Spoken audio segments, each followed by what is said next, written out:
وہاں پاکستان کے لیے دعا کرنی چاہیے کہ یہ جو موجودہ حالات ہیں، ان حالات میں تو یہ ملک بچتا ہوا دکھائی نہیں دیتا، کیونکہ حضرت اقدس محمد مصطفیٰ صلی اللہ علیہ وآلہ وسلم کے نام پر اور خدائے واحد و یگانہ کے نام پر یہ ملک مانگا گیا تھا اور یہ ملک حاصل کیا گیا تھا۔ اس لیے یہ دعا کرنی چاہیے کہ اللہ تعالیٰ ان لوگوں کو ہوش عطا کرے، واپس اسلامی قدروں کی طرف لوٹنے کی توفیق عطا فرمائے، اور سب سے بڑی دعا کہ ملہ کی نحوست سے ان کو نجات عطا فرمائے۔ جہاں تک مولویوں کا تعلق ہے، وہ جماعت احمدیہ کی مخالفت میں آج بھی اسی طرح مصروف ہیں جس طرح پہلے مصروف تھے۔ ان کو پتہ ہی نہیں کہ کیا ہو رہا ہے باہر دنیا میں، ان کو یہ بھی پتہ نہیں کہ پاکستان کے اندر کیا ہو رہا ہے۔ صرف ایک ہے رٹ کہ نام کی اسلامی شریعت کی حکومت قائم ہو جائے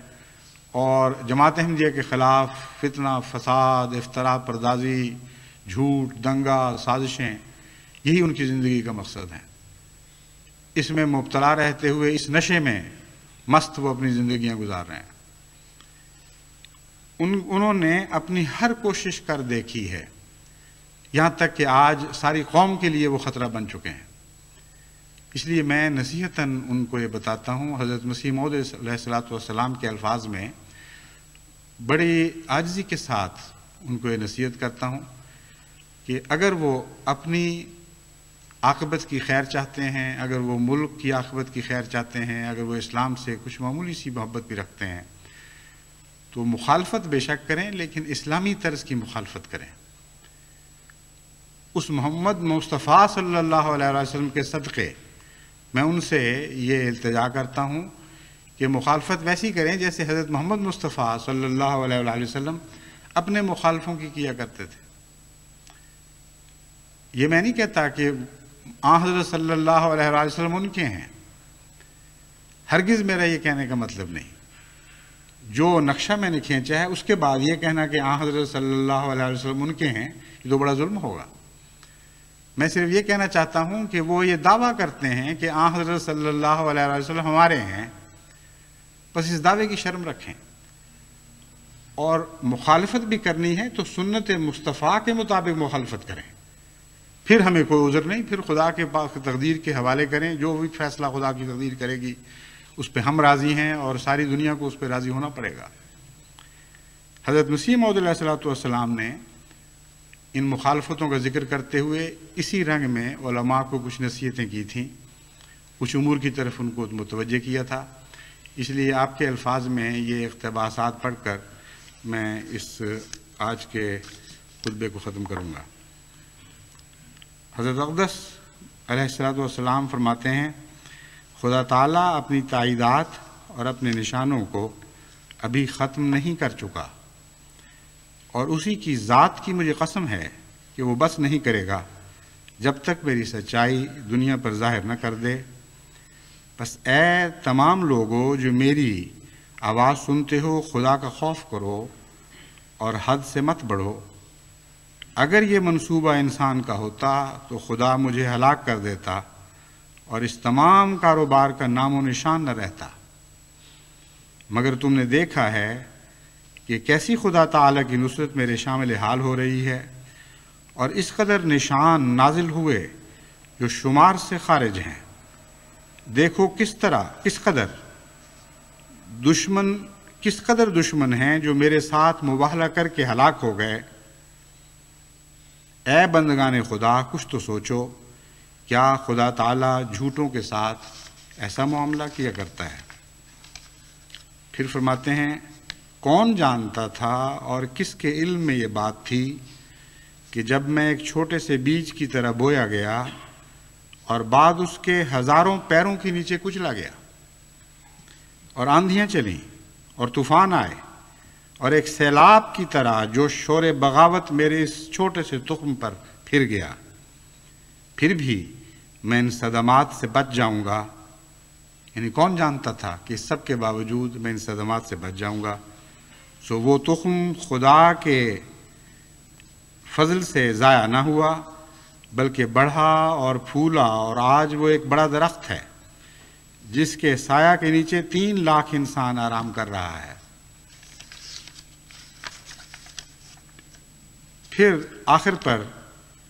حضور نصیحتاً علماء کو مخاطب کرتے ہوئے فرماتے ہیں، یعنی ان مخالف علماء کو جنہوں نے اپنی زندگیاں احمدیت کو نیست و نابود کرنے کے لیے وقف کر رکھی ہوئی تھیں اور آج بھی کی ہوئی ہیں، میں نصیحتاً للہ مخالف علماء اور ان کے ہم خیال لوگوں کو کہتا ہوں کہ گالیاں دینا اور بدزبانی کرنا طریق شرافت نہیں ہے۔ اگر آپ لوگوں کی یہی طینت ہے تو خیر، آپ کی مرضی، لیکن اگر مجھے آپ لوگ کاذب سمجھتے ہیں تو آپ کو یہ بھی تو اختیار ہے کہ مساجد میں اکٹھے ہو کر یا الگ الگ میرے پر بددعائیں کریں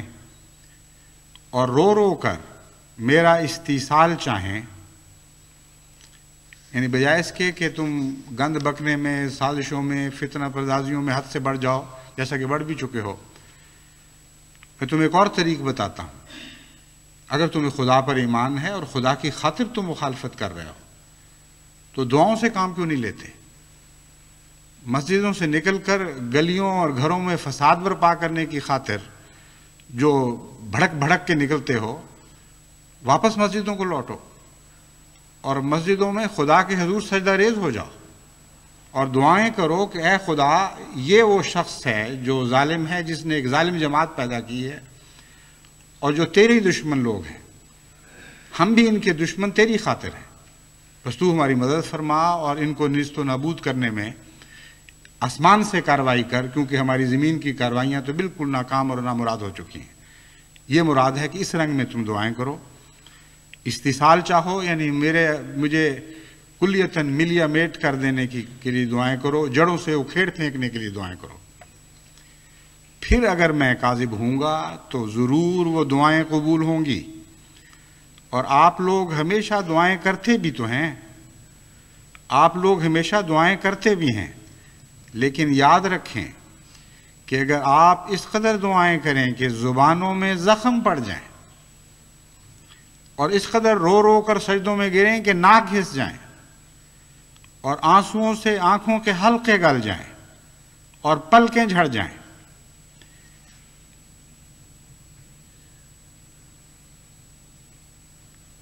اور کثرت گریہ وزاری سے بینائی کم ہو جائے اور آخر دماغ خالی ہو کر مرگی پڑنے لگے یا مالی خولیا ہو جائے، تب بھی وہ دعائیں سنی نہیں جائیں گی، تب بھی وہ دعائیں سنی نہیں جائیں گی، کیونکہ میں خدا سے آیا ہوں۔ جو شخص میرے پر بد دعا کرے گا وہ بد دعا اسی پر پڑے گی، جو شخص میری نسبت یہ کہتا ہے کہ اس پر لعنت ہو، وہ لعنت اسی کے دل پر پڑتی ہے مگر اس کو خبر نہیں۔ بس یہی ایک طریق رہ گیا ہے۔ علماء کی سرشت کو میں جانتا ہوں، اور باوجود اس کے کہ یہ نصیحت جس طرح حضرت اقدس مسیح موعود علیہ الصلوۃ والسلام نے کامل خلوص سے للہ کی تھی، میں بھی اسی طرح عاجزانہ غلامی کے رنگ میں حضرت مسیح موعود علیہ الصلوۃ والسلام کی پیروی کرتے ہوئے اسی طرح خلوص اور عجز کے ساتھ اور تقویٰ کے ساتھ کر رہا ہوں۔ لیکن جیسا کہ میں نے بیان کیا ہے، ان علماء کی سرشت کو ہم جانتے ہیں، یہ اس طرح متوجہ نہیں ہوں گے اور شرارت سے کبھی باز نہیں آئیں گے۔ قوم پر جو بلا ٹوٹ جائے، جو قیامت گزر جائے، ان کو اس کی کوئی پرواہ نہیں ہے۔ انہوں نے اپنی ضد اور بے باکیوں سے باز نہیں آنا، اور اسی طرح یہ فساد اور فتنے میں مبتلا رہیں گے۔ لیکن میں آج یہ بھی ان کو بتانا چاہتا ہوں اور جماعت احمدیہ کو یہ خوشخبری دینا چاہتا ہوں کہ خدا تعالیٰ نے مجھے ایک عظیم الشان خوشخبری عطا کی ہے جس کے پورا ہونے کے دن آ چکے ہیں۔ میں نے چند دن ہوئے رویا میں دیکھا کہ تذکرہ میرے سامنے کھلا پڑا ہے اور اس کے ایک طرف ایک پیراگراف ہے جس پر میری نظریں مرکوز ہیں، اور میرے ذہن میں یہ اللہ تعالیٰ کی طرف سے ڈالا گیا ہے کہ یہ حضرت مسیح موعود علیہ الصلوۃ والسلام کی وہ پیشگوئی ہے جس کے پورا ہونے کے دن آ چکے ہیں۔ اور وہ پیشگوئی میں پڑھتا ہوں، اس میں سے سب سے مرکزی بات جس پر میری نظر اٹک جاتی ہے اور بہت ہی دل کو وہ طرز بیان لذت پہنچاتا ہے، وہ یہ ہے کہ یہ علماء اپنی مخالفت سے باز نہیں آئیں گے،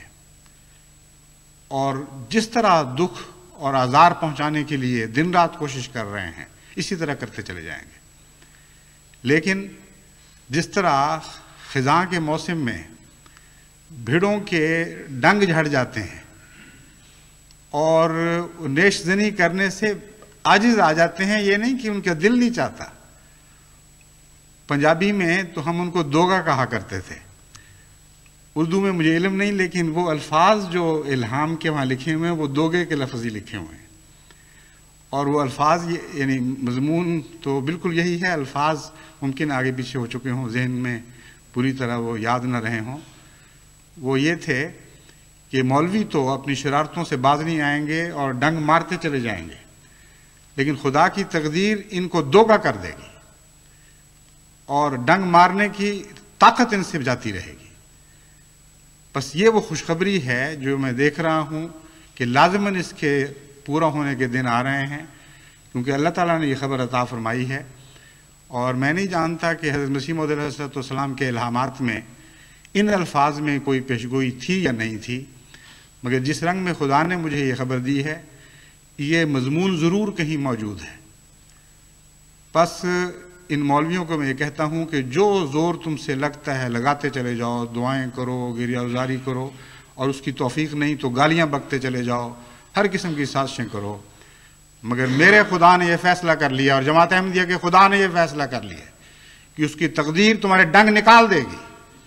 اور جماعت کو بالآخر تمہارے آزاروں سے نجات بخشی جائے گی۔